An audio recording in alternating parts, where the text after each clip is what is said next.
Megastar Chiranjeevi తనయుడిగా సినీ రంగంలోకి ప్రవేశించాడు రామ్ చరణ్. 'చిరుత' అనే సినిమాతో హీరోగా తన ప్రస్థానాన్ని ప్రారంభించిన చరణ్, ఆ తర్వాతి సినిమాతోనే ఇండస్ట్రీ హిట్‌ను అందుకున్నాడు. అప్పటి నుండి వరుసగా పలు పరాజయాలను చవిచూశాడు. ఇలాంటి సమయంలోనే పంతాను మార్చుకుని విజయాల బాట పడ్డాడు. సుదీర్ఘమైన కెరీర్‌లో ఎన్నో ఎత్తుపల్లాలను చూసిన ఈ మెగా పవర్ స్టార్ వరుస సినిమాలతో దూసుకుపోతున్నాడు. ఈ నేపథ్యంలో మార్చ్ 27 రామ్ చరణ్ పుట్టినరోజు సందర్భంగా అతడి కెరీర్‌లోని ఎత్తుపల్లాలను చూద్దాం పదండి. 'చిరుత' అనే సినిమాతో హీరోగా పరిచయమయ్యాడు రామ్ చరణ్. పూరి జగన్నాథ్ తెరకెక్కించిన ఈ సినిమా అంతగా ఆడలేదు. కానీ రెండో చిత్రం 'మగధీర'తో భారీ విజయాన్ని సొంతం చేసుకున్నాడు ఈ మెగా హీరో. ఎన్నో అంచనాల నడుమ వచ్చిన ఈ మూవీ ఇండస్ట్రీ హిట్ గా నిలిచింది. అప్పట్లో కలెక్షన్లు కూడా రికార్డు స్థాయిలో రాబట్టింది. ఫలితం అతడి రేంజ్ పెరిగిపోయింది. 'మగధీర' వంటి భారీ హిట్ తర్వాత రామ్ చరణ్ చేసిన చిత్రం 'ఆరెంజ్'. ఎన్నో అంచనాలతో వచ్చిన ఈ మూవీ డిజాస్టర్ గా మిగిలిపోయింది. దీని తర్వాత కూడా ఆశించిన విజయం దక్కలేదు. ఈ క్రమంలోనే బాలీవుడ్ చిత్రంలోనూ నటించాడు. అది కూడా ఘోర పరాజయాన్ని చవిచూసింది. ఆ సినిమా చూసిన బాలీవుడ్ జనమంతా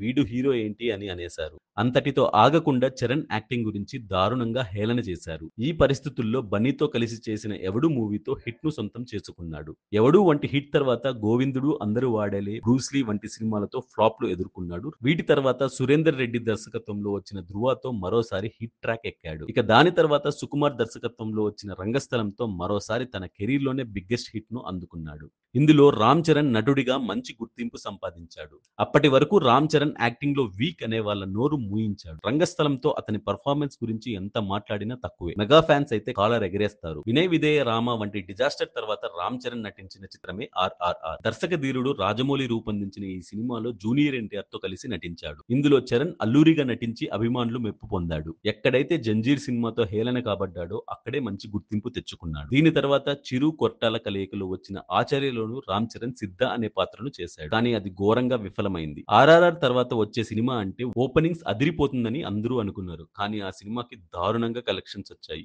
దీనితో చరణ్ స్టామినా ఎంతో ఖచ్చితంగా చూపించాల్సిన సమయం వచ్చింది.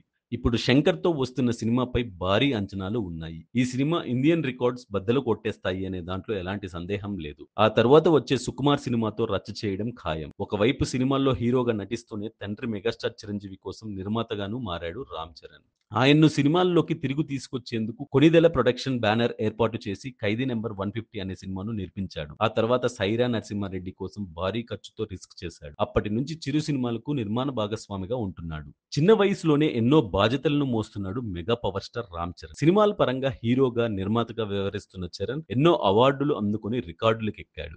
అదే సమయంలో భార్య ఉపాసనతో కలిసి అపోలో ఆసుపత్రిలో భాగమై సేవ చేస్తున్నాడు. వీటితో పాటు బ్లడ్ బ్యాంకును స్వయంగా నడుపుతూ ప్రాణదాతగా నిలుస్తున్నాడు. సుదీర్ఘమైన కెరీర్‌లో చరణ్ ఎన్నో సినిమాల్లో నటించాడు. వాటి ఫలితాలు ఎలా ఉన్నా స్టార్ హీరోలు జూనియర్ ఎన్టీఆర్, అల్లు అర్జున్, చిరంజీవులతో కలిసి స్క్రీన్ షేర్ చేసుకున్నాడు. ఇలా టాలీవుడ్ స్టార్ హీరోల్లో మరెవరూ చేయలేదు. అలాగే సినిమాల కోసం ఎంతో ఫిట్ గా కనిపిస్తుంటాడు. ఇలా రామ్ చరణ్ కెరీర్ మరింత ఉన్నతంగా సాగాలని కోరుకుంటూ సినీ ఫోకస్ తరపున రామ్ చరణ్ కు పుట్టినరోజు శుభాకాంక్షలు.